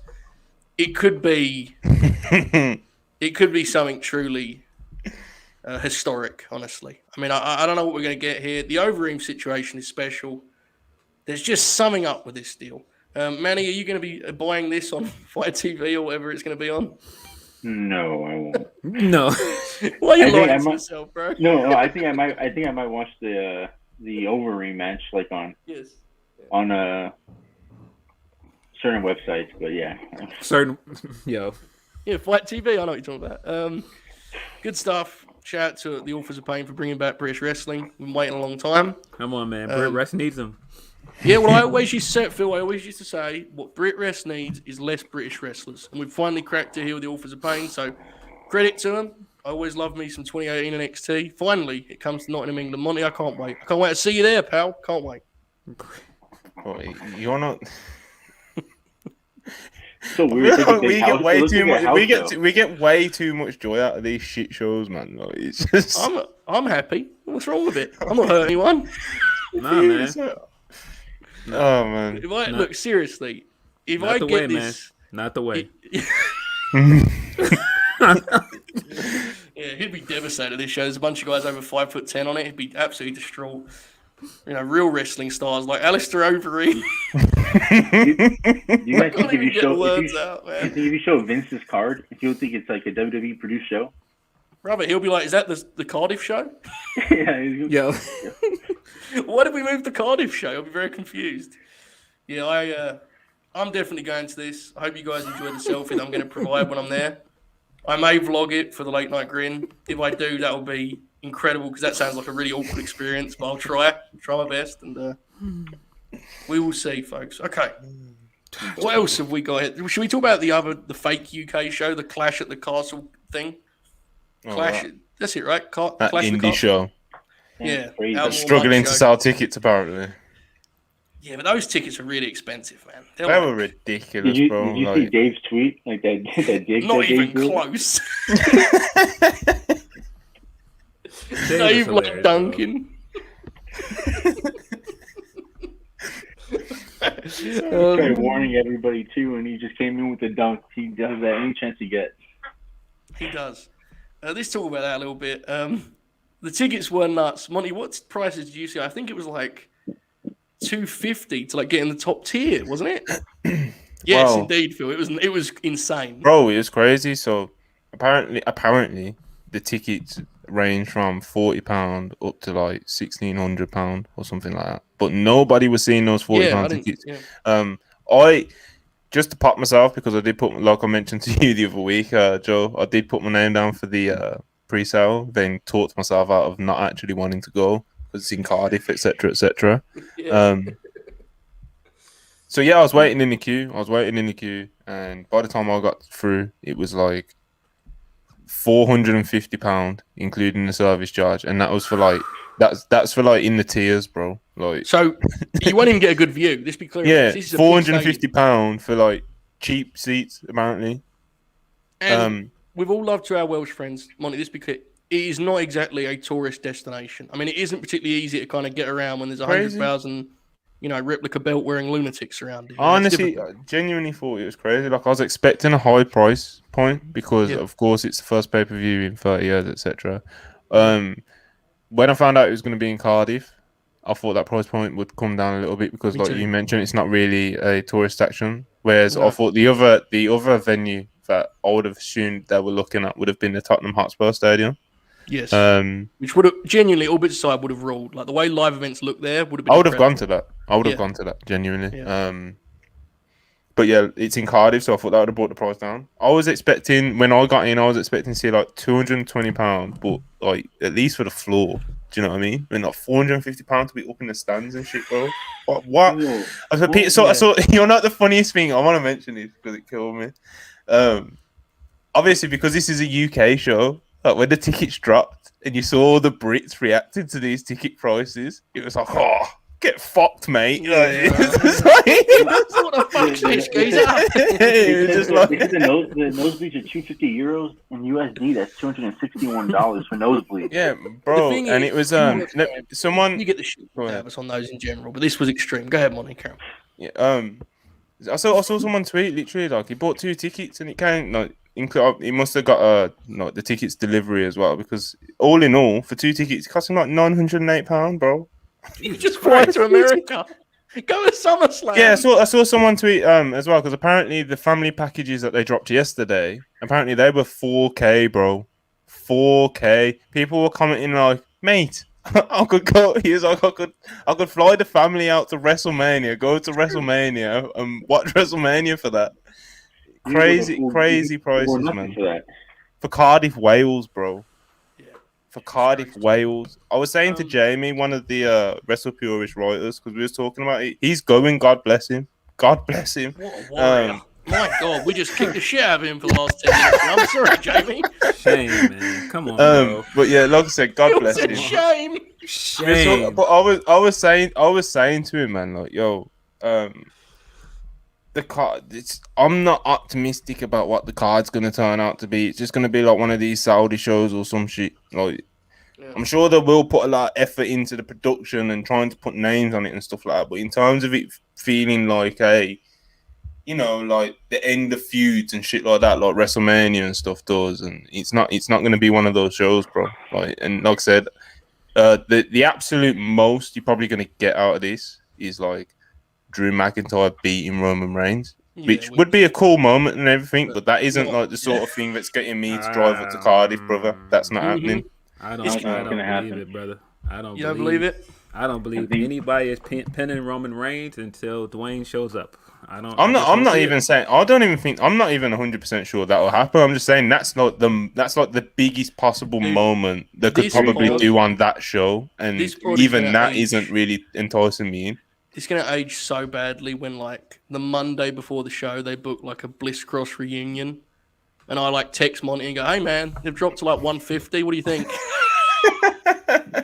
Picture me on a train headed to Wales on my own. I can't wait for them to kick the shit out of Drew McIntyre in front of everybody in the UK. Roman Honestly, that would pop me. If I was surrounded by, like, Scottish folks and they were, popping for Drew and he just got pinned with, like, a spear, I would enjoy that just in a kind of spiteful way. Phil, was you surprised that this event not selling out? There was a lot of excitement about the pre-sales. It apparently didn't matter in the end. What do you think of this ordeal? I called it. Well, I mean, no, because I think they've outside of like their big core fans, there's not that much buzz around WWE. Like, there's not that much excitement. Yeah. It doesn't seem like, and I could be wrong, but. So I wasn't surprised it didn't sell out. I didn't know about the price point until I saw Dave Duncan today, and I looked at some of it. I was like, oh yeah, this is nuts. Yeah, we do. Again, it's worth stressing. We get the shit kicked out of us on that front anyway. Like, I've gone to house shows and paid like 100, which is like, $120 or anything. Like, that's a house show, because obviously they come here so infrequently they can pack out a full arena, so they don't have to drop it low. I just think they've overestimated slightly based on the pre-sale interest. 100%. But, we'll see. Anything else on that, Monty? I don't know if that's about it. We basically kicked the shit out of them for 10 minutes, right? Yeah, like I said, man. It's like I was expecting them to be expensive. I think I was saying to my girlfriend I was expecting around 200, 220. For like okay seats. Monty, I still wouldn't have went. Can I ask you a personal question? Go ahead. What's the one match they could book, brother? The one match makes you look both ways and go, it's time. This empty my wallet. Bill Goldberg versus Cody Rhodes, is that going to do it for you? What does it take to get in the building? Omos versus Bill Goldberg? This is genuine as well, and I'm not even just saying it because of current events. But if I put Sasha and Bianca in a main event, I'd probably be very tempted to go there. That's a real answer. That's bullshit. Give me like a, give me like a random Bobby Lashley match or something, man. Come on, man. Give me something. Omos versus Chad Gable. You're talking to your girlfriend. You're like, I gotta see if we can get him up for this German suplex. It's much better. Good job, man. You think they can sell more tickets if they put like fighters on there? Like, cause I know like the UK like Fury, like, boxing, like they put Fury or Fury would get people out, but I don't think it would sell out the arena. Not say about, it would help. It was nuts, Becky versus Ronda. I don't think people care about Ronda anymore like that, honestly. I don't think anyone cares about Ronda like that. I'm not even saying it to be spiteful. It's just. Did you say Katie Taylor? Or did you say Ronda? I said Ronda. My bad. Katie Taylor. I don't know. Bless Katie. I don't know how she'd translate to wrestling. She's wonderful. You think they can get Connor? Now that would be interesting. They had to pay him. But no. Yeah, I don't think they can get him, but I don't know. Would Connor do something for her? I don't know. Because, like, what would you do with Connor? Have you noticed, too, that, like, because obviously the big part of his audience was the Irish folks that would follow him. And it seems like a lot of Irish people have just decided they don't like Connor anymore, which thanks for catching up with the rest of us. But, I mean, he's obviously a big deal. I think Fury would be the biggest one. I was at Wembley for Fury's last fight, and it was honestly, like, borderline frightening. Just surrounded by people wearing Gypsy King hoodies. I thought I was going to get attacked, but, you know, it's fine. Made it home safe. Only a black eye. But I think that would be a scene. Could you imagine, like, boxing fans going to see Clash at the Castle? Sitting through all this whole shit. I think McGregor would be bigger, man. I genuinely do. Because I think the fans translate over a bit better. Especially with the way that McGregor is. Like, he's just all drama, etc. I know Fury's, you know, but Fury's like you just said, like, imagine boxing fans at Clash of the Castle. Whereas, like, MMA fans, I can kind of imagine it a bit more. Especially kind of McGregor fans, like the casual MMA fans. I agree, but I think that would show more digitally than I think in ticket sales, if that makes sense. Like, Connor's YouTube stuff would go nuts. I don't know how many people actually, like, in Britain would be like, yeah, I'm going to go to Wales to watch Conor McGregor wrestle The Miz, you know? That's all, like I said, what do you think you would actually do? Like, man, what could you... How much is... Cody. Cody, yeah. Cody versus Imagine that, bro. Oh my god. I'd rather not, frankly. Cody trying to do like his long dialogues and McGregor just saying, I don't know, making fart noises or some bullshit that he does now. His material's so whack now, man. Like, he's lame, dude. I said it before. Honestly, like people done way too much back in the day with the dick riding and stuff. But you know, we did have some bars back in the day. Yeah, now he's washed, bro. He's washed, yeah. Crazy. Yeah. Which makes him a great fit to transfer to the professional wrestling world. So, anyway, with that in mind, should we close with some AEW Dynamite talk here? We've got about, probably 30 minutes. It is one hell of a show. Let's just get straight to it. The elephant in the room. There are two Jokers awaiting us on this evening's show. Samoa Joe cut a very funny promo on the road to him, in which he addressed the Joker in a way I really was quite impressive, even for Joe. Mr. Joker, aptly named, he said, and I was like, that's one way I approach this. Good job. Let's get our guests out of the way. That's what everyone's here for. They just listen to us fantasy booking Omos for Cardiff. Let's just get to the big stuff. I'm very confused by some of the recent developments. Sean appears to be out on it being Maki Ito. He says she's probably not going to be available for tonight. I think she either flew yesterday or I can't remember his exact wording. Yeah, Tony Khan's wording. She said that he might have flew in late or early this morning. She might have left. I don't know. I don't know but it seemed like the other thing was Tony Khan said debuts. Yeah. Which is a big factor. Athena was on Twitch, so I'm not going to get lucky in that regard, unfortunately. That popped me huge, because I asked our followers, like, who before we go live, like, who does everyone think the Jokers are going to be? And a lot of people were putting Athena, and someone was like, she's on Twitch right now, bro. Like, it just doesn't feel like not Athena. She's one of my favorite wrestlers ever. It just doesn't feel like she's coming in. I don't feel good. She said it in an interview not long ago, bro. She was like, if Stardom, AEW, or even Impact hollered me and put a contract in front of me, I'm signing it. I don't know. I just don't feel... You don't say that if you go in somewhere and in the middle of negotiations. Do you know what I mean? Never felt like her to me, man. Crazy, man. I'll be she's totally genuinely honest. Up there, like you've said many times, Joe. Like, Oh, she's fabulous. She's top tier, man. I feel bad for Great Athena for- because for I was in a decade group. now. I'm in a group chat that somebody was watching her Twitch stream. She's like, there's no way that she's at her house, and everybody in the comments were saying that she's the Joker, and she kept telling them no, she's not. Like it's like a 4.5 hour drive from her. And She's trying to calm them down on her own stream. She said, like the guy that was in the stream watching, he said that people were being real mean to her in the comments because she's not the Joker and why she's not there. I'm just like, man, you guys gotta calm down. I mean, like. Yeah, this feels a lot like Punk when he was telling people like, look, guys, I do not want to wrestle, man. And people are like, no, you're wrestling this weekend. He's like, guys, I do not want to wrestle. I want to stay home. I'm happy with my dog and my wife. Leave me alone. Yeah, that's the curse of the pro wrestler right there. That thing we said earlier, you're always working, right? I get you. See you on Monday, pal. You know that. Yeah, he's just like outright like, no, I'm not coming, guys. I'm not gonna be there. Like Magic Johnson, like, no, I will not be there. Stop acting me. Like, okay, so I'll be totally honest. I am at a complete loss in terms of who the female Joker is. Marquito was my pick all along. If that's in doubt now, which it seemingly is, I have no clue. On the other hand, I've been locked in on Claudio the whole time.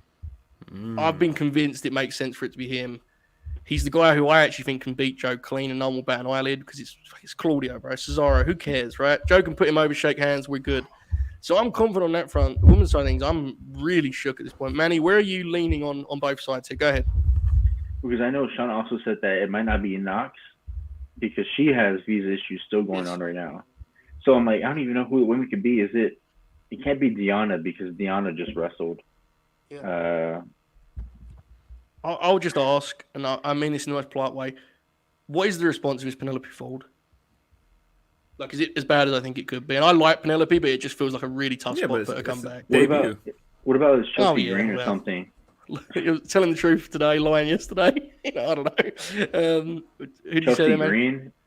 Chelsea Green, or even like I don't even think it's like I saw commentary saying AJ Mendes. It's not going to be her. No. So no. I mean, I can't even think of a woman, but I think it's going to be the guy is going to be Cesaro.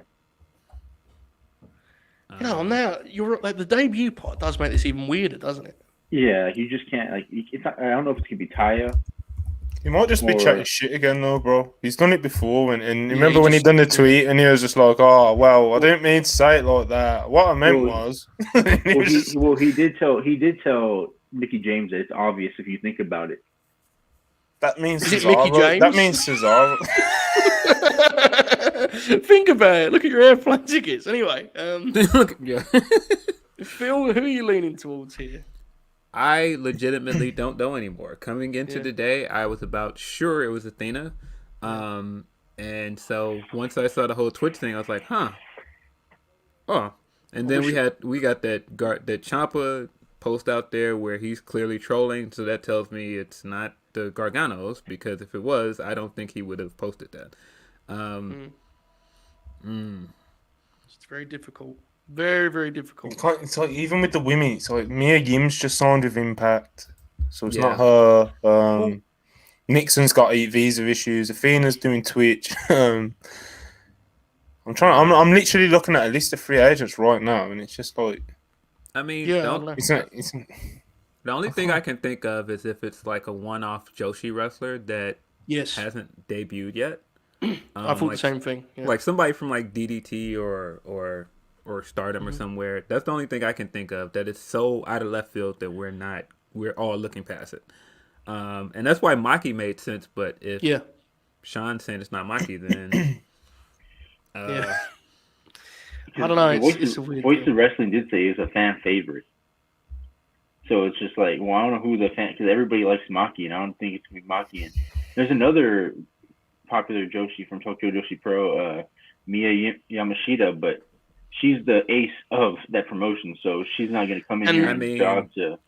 As you know, go ahead, Phil. Go ahead. If they did that with Mia and that whole fiasco with Shida happened, that would be pretty funny. Especially because they have been having stare-offs and, they're leading to that match. Like, if she's in the tournament and Shida gets, screwed out of being in the tournament, that's interesting.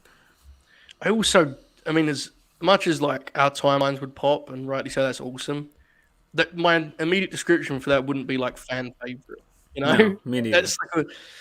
That's all. I don't. This is a weird situation.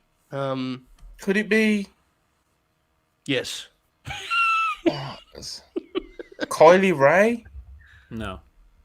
It's not even a debut. Debut. Yeah. Yeah, it's not a debut, is it? Fuck. It's not Willow either. I'm still kind of on the Makito side. I think Tony Khan's kind me of too. fucked up his wording. That's genuinely whatever, which is wild. It's like the source is from the horse's mouth. I'm like, I don't believe you. Like, it's a bit of a wild take. But somebody saying Jazz. I don't think it'll be Jazz. someone said either. Kyrie.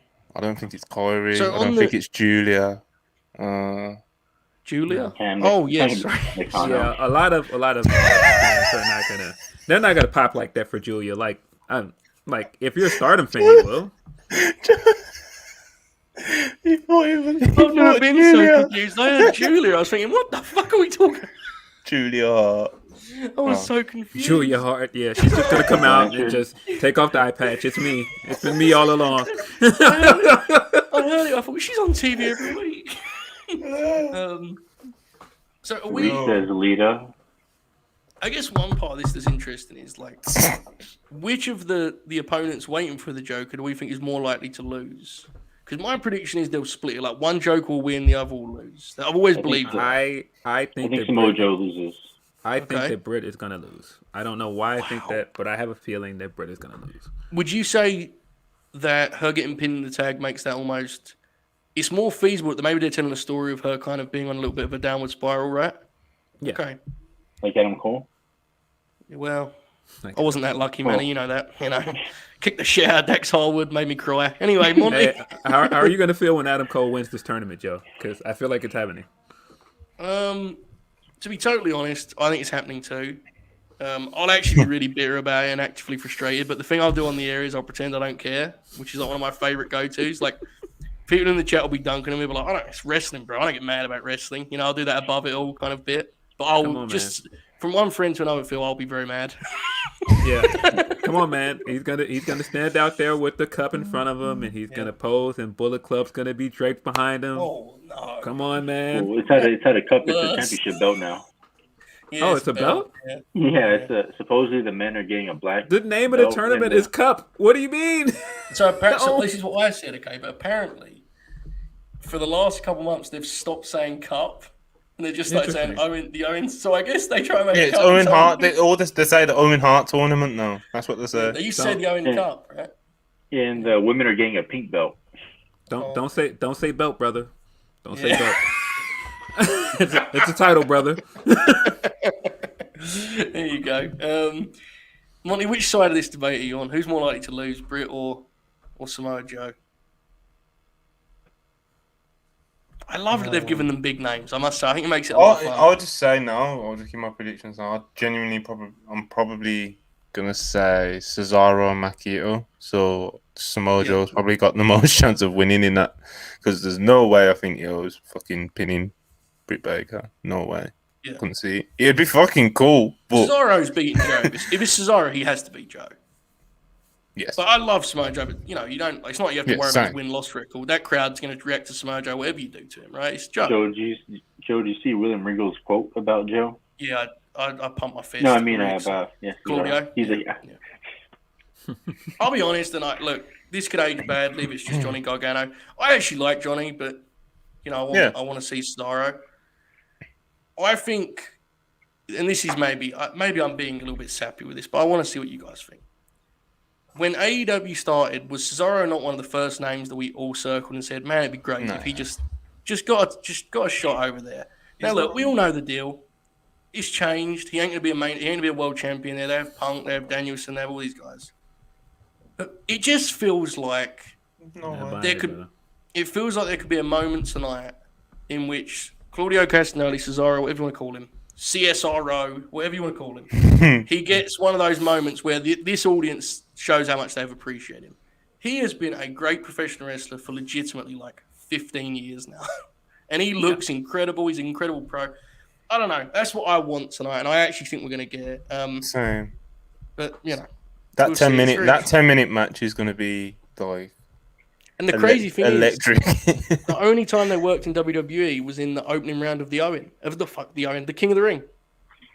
I got my eyes on the prize. I got Cesaro versus Ray Phoenix in the second round, hopefully. Yeah, I think we're gonna get robbed of that. I don't know. I mean, do we know what Kushida's doing? This one I like because if Britt is gonna lose, and then we assume that means Joe could win, Kushida is like the perfect name who could like pop the crowd, but he wouldn't necessarily have to win, right? Like, I mean, I love Kushida, but he wouldn't have to like. It would just be cool to see him. He is one that's really, really interesting. If he does win, O'Reilly and Kushida. So, I mean, that could be your New Japan name. Yeah, you could. It's very interesting. I don't know. It's in a different spot now, the mystery thing, because like their roster's so good and so big that it doesn't feel as like consequential as it once did. Like, I was talking about this earlier. Like, when they teased the Hall of Fame signing for Evolution last year, it felt like it was like my God, who's going to... And it was great. I love Christian. But now it's like... I think we all know that this talent probably isn't going to be like an absolute, transforming force. But it's fun, right? It's an extra kind of layer to the TV. Phil, what was your final predictions? Do you have final predictions? If not, that's fine. I don't really either. But, if I'm gonna go with my final prediction, just to be different, I'm gonna say Kushida. Okay. For the women... Man, it's really hard to call. Really hard. I'm gonna go with Maki, I guess, because I don't know where else to go. Me too, honestly. I mean, I don't know a lot about that report. I agree with Monty that Tony could have easily just misspoke on the debut front. So Claudio and Maki for me. Manny, where are you settling on this? Where are your final predictions? You've yet to lock them in. I hope that Buff's cameraman takes off his clothes and it's Cesaro. God bless. And that's how everybody keeps saying that's him. I hope it's him, and then the women, I'm going to go with Maki too. The thing that's fun about that cameraman deal is there's a very good chance that isn't an angle, but Tony sees the tweet and makes it an angle. That's like a very real possibility. Do not be surprised if he just pretends that was always the plan and it actually wasn't. He could absolutely do that. He changed the lighting because someone tweeted about it. The dude's nuts. He's out of his mind. Monty, final predictions. Final predictions for the Joker. Same one. Cesaro and Maki Ito, 100%. Yeah, man. That's it. Like I said, I think Tony Khan probably just fucked up with his wording. I just saw the Slackers comment. Oh, that's what popped you, Manny, right? Nick Rowe Butcher comes out. Joe will immediately leave territory. He's like, I'm fucking playing with this shit anymore. Never again. A quick note as well. Yes. Jim Ross signed a new AEW contract. Oh, yes, he did. God bless. Good for Jim. I love Jim Ross, man. I know some people, and rightly so, say that he's way past his prime. He forgets some things. He makes the odd blunder here and there, but the odd one. There's always a certain charm to it. Oh, yeah, I'm with you. I do think, and Phil, I see. Look at Phil, this disappointed shrug of his Jim shoulders. Ross, man. Look. Good old JR. If nothing else, he's gonna give us a snide comment every night that is gonna be completely out of nowhere, and we're all gonna be like, "That's our guy, man. He's gonna do that." Every now and then he'll do a good call. Like, I still laugh at him doing the call when Max Caster got eliminated. Listen, you're eliminated. He just does it so deadpan, and it's just so funny. Come on, man. Him getting like mad when Excalibur like nerds out is my favorite. Like, I was rewatching Eddie's match with Jericho the other day, and there's this bit where like Excalibur goes, greatly influenced by Kawada, Masawa, and Jim Ross is just like, so he likes Japanese wrestling. He may as well have said, shut up, you fucking dog. Let's get on with this Jericho match. Have you guys ever seen the clip of, I think it was during Beach Bash, and they had the women come out in the swimsuits? Yes. And then the JR just, my God. He's just like freaking... Bro, he does this thing. He does this thing, like, especially with Jungle Boy now, where he just keeps talking about, he's put some good size on Jungle Boy Jack Perry. Bro, Santana's he last can't match, help he himself. like 10 times. He He does it all the time. Once he notices it, you'll hear it 3 times in an 8-minute match. It's incredible. That's when he yells out, Sammy. Yeah, it's the big Sammy call is a classic JR, yeah. I do enjoy when there's like, you can tell there's a few guys he actually likes and it pops in when they're on the show. Like, he pumps his fist for it. It's fucking... Yeah, when like, Eddie Kingston came up in the Junkyard Dog too. Oh, that... The best Eddie Kingston JR moment was when he missed like a month of his orbital bone and he came out and Jim goes, where have you been, Eddie? He was like, finally. Wait, what was that thing they did a few weeks ago where Eddie called into the taping and they had like the little icon at the bottom with the phone? I was like, what is going on right now? That was incredible. And then he did the line about his wife, and my timeline filled with all people being like, "Oh, congrats to Eddie." It's like, don't listen to this dude. He's been married for like 20 years. Like, yo, what? Amazing. Here's the thing: like Ben says, JR is terrible, and my thing with JR is, if you tell me he makes you like the show less, I understand. If you tell me he's bad, I probably agree. I can only be honest with you about me. He's like weird quirks just pop me. I'm sorry. Mm-hmm. It is what it is. I'm never gonna forget watching. I finally convinced my brother to watch. Dynamite twice with me. The first time was when they did the dinner debonair, and he just was like, "What is this?" Yeah. And then my whole family just like looked while we're watching dinner, while eating dinner. They're just like, "This is what you spend your Wednesdays doing?" And I said, Since then I finally convinced my brother to watch it again with me. And we're watching he was going crazy over, I think it was the Bucks versus Death Triangle.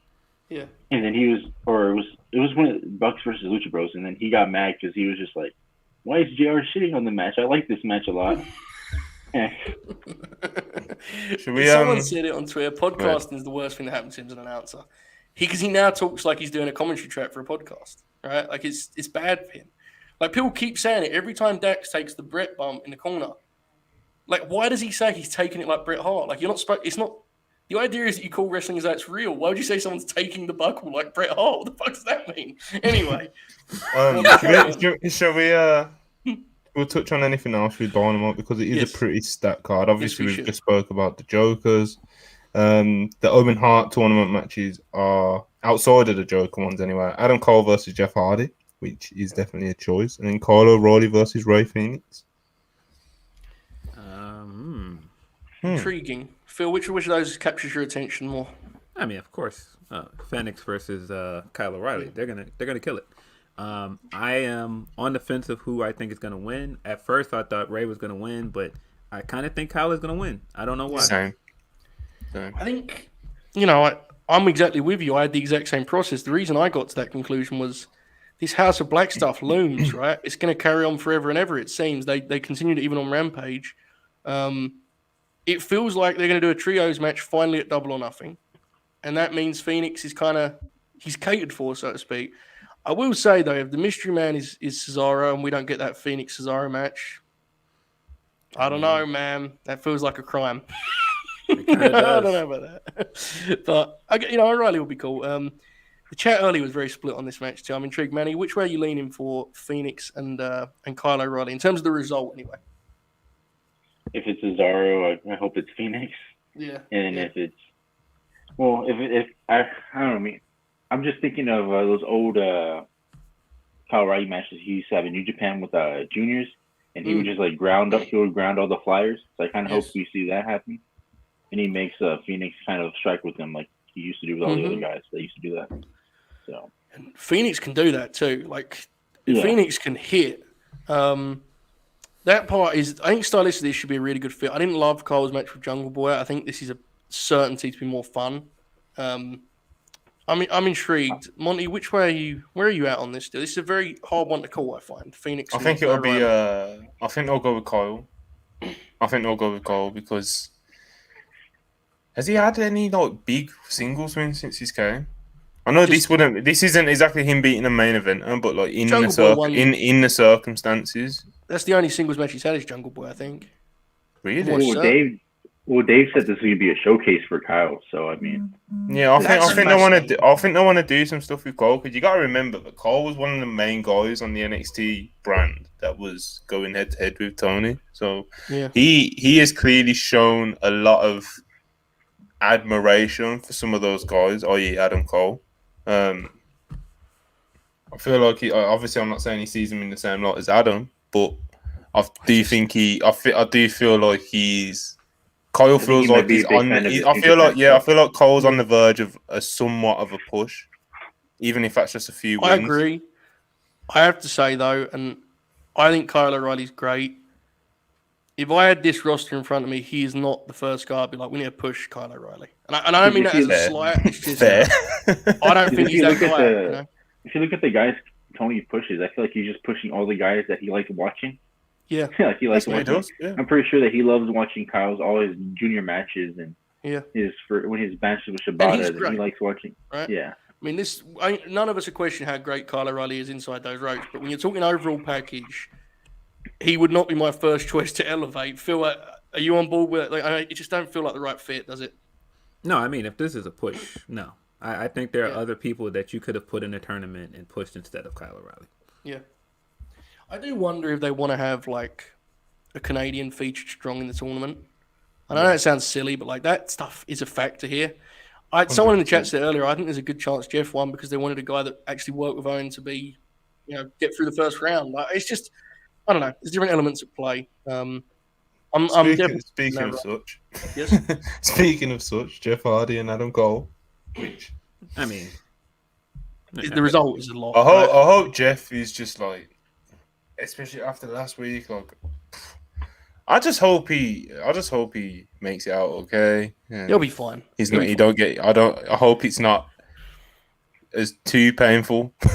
Honestly, bro, I'm not a big Cole fan, as everyone knows, and it's like a bit at this point. He is like one of the best dudes you could put in this spot. They're going to have like the safest second hour of Raw match ever. Brother, when that picture-in-picture starts, Cole is going to grab a headlock. Yeah. They ain't gonna fucking move. Jeff is going to be on his side in that headlock for 3 minutes, 30 seconds. Selling like a true And you know what? And here's the truth of it. Live crowd will be rocking the whole time. Facts. They're over, so God bless them. Good luck to them, But yeah, there you go. Come on, Jeff's going to try and do a whisper and win off the top rope, and Cole's going to hit him with that super kick and get him up out of here. Yep, there you go. Come on, man. It was funny when he did that move to Bobby, and Bobby Fish had to lower his head to get in position for it. It was fucking incredible. Manny, are you excited for this one? Not really, but come on. I'm pretty sure that's why it's in the main event because the playoff game is going to be around that time. So is that the main event? Is it the main event? Yeah, I think so. I think he might have said it on. In the middle of the floor, it's Hangman and Takeshita. And it wouldn't surprise me if they did close the show with like a Hangman CM Punk angle. You know, I hope that match is going to be what we hope it is because I don't think it will. Yeah, I mean, I know. Because what we want isn't even realistic in this setting. Not to be honest. It's not the time for it, honestly, man. It doesn't fit the story, but at the same time, Hangman is literally wrestling DDT's ace and the guy that held the title for the longest. So I kind of hope that he just doesn't, smoke him in like 7 minutes, 8 minutes. I hope it's like It's difficult because I completely agree, and a lot of my pals are very fired up for this. I'm excited for it, but I haven't seen enough Takeshita to be like super, like some people are really desperate to see it. I've said it before. It feels like it's going to be his version of what Punk did with Silver. You give him something, but I just don't think it's going to be about Takeshita, and I do fear that will really disappoint people. And understandably so, I'm not saying they're wrong for that, but I don't know, Phil. Am I misreading this one? Or it just doesn't feel like this is going to be about Takeshita necessarily. Punk on commentary, I don't know. I mean, isn't Punk reffing this thing, or did I read that wrong? Commentary. Commentary. Yeah. Oh, yeah. Well, no, this isn't a showcase match for it. Yeah. This is all about their feud and building towards that. I don't know. I hope that this is the main event. I kind of feel like the Adam Cole match is going to be the opening match because they always give him the opening match, and he always does what he's supposed to do with the opening match. He gets people excited. He gets the crowd hot. You don't really need to make that the main event. That's going to be brutal. So what will be let's imagine that's not, because I actually agree with you, there's a very good chance the first one we hear is Cole's theme.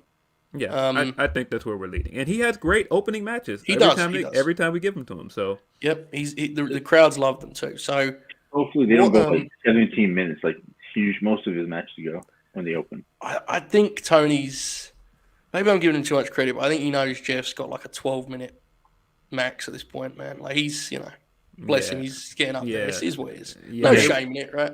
They went all gas in that match with Darby because they knew we're not gonna run this thing in 20 minutes. Exactly. So let's just say that Cole and Jeff is the main event. What would then open?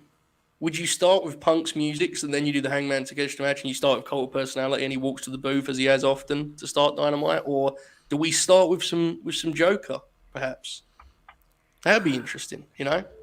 I can see it both ways, but I kind of feel like the way that some people are down on Hangman, which I just don't understand. Yeah. I feel like Hangman kind of needs he needs a main event or something heading into his pay-per-view to get people excited. Just to remind people who Hangman is, which again just sounds crazy to me because Hangman has been killing it as champion. But I feel like putting him in the main event is the right call. Is it fair to say that whatever they do tonight, and I say this as someone that's been so excited for this match since I first assumed it was happening at Double or Nothing. We need a couple big weeks for this feud, right? I mean, I'm all in. Even if the build stopped here, I'm ready to go. I'm going to be rocking and rolling for the main event. But this feels like it should feel like their biggest main event, and hopefully, by the time pay-per-view comes, it feels away. If it is going to, though, I do think we're going to need, whether it's this week or next, we're going to need a big angle. I think in terms of promo and back and forth. It'll be very interesting. I actually feel there's a lot to be said for having Hangman in the main event. I do agree that I think we've both loved his reign, but I do get the idea that you give him that main event spot, it kind of reiterates how important he is, right? Rather than just being one guy on the show. Monty, where are you at on this Hangman Takeshita business? I think it'll be. The thing is that I'm seeing a lot of people get really fired up about it, like you said, Joe. And I've literally seen tweets saying I woke up this morning knowing that Hangman Takeshita's tonight. I'm fired up, and I've seen tweets like that, to that level, and it's just oof, wow. I'm afraid I've got some bad news. I think it'll be Takeshita will get his little bit of shine, but I could see this being the main event. At most, you're gonna get 16 minutes or something. Hopefully, at most. On. Yeah, because a lot of people did, point that out that he didn't have one before. So, Tony Khan, he's the most online guy in all of wrestling Twitter, so we probably saw that. Yeah, man. I haven't really got too much to say. Of course, it's going to be a great match. As Manny said, it's DDT's one of the aces, the ace, you could argue, versus, AEW's world champion. It'll be a great match. They're both great in ring. But, I hope people don't shit on it just because it's not what they want it to be. Because as I mentioned earlier, it's not even really realistic for it to be what us nerds would want it to be. It would be a fucking 30-40 minute main event, title for title, fucking... Do you know what I mean? I actually realistically can't be that. Matthew in the chat said Dante and Hangman. I think that's a really good comparison.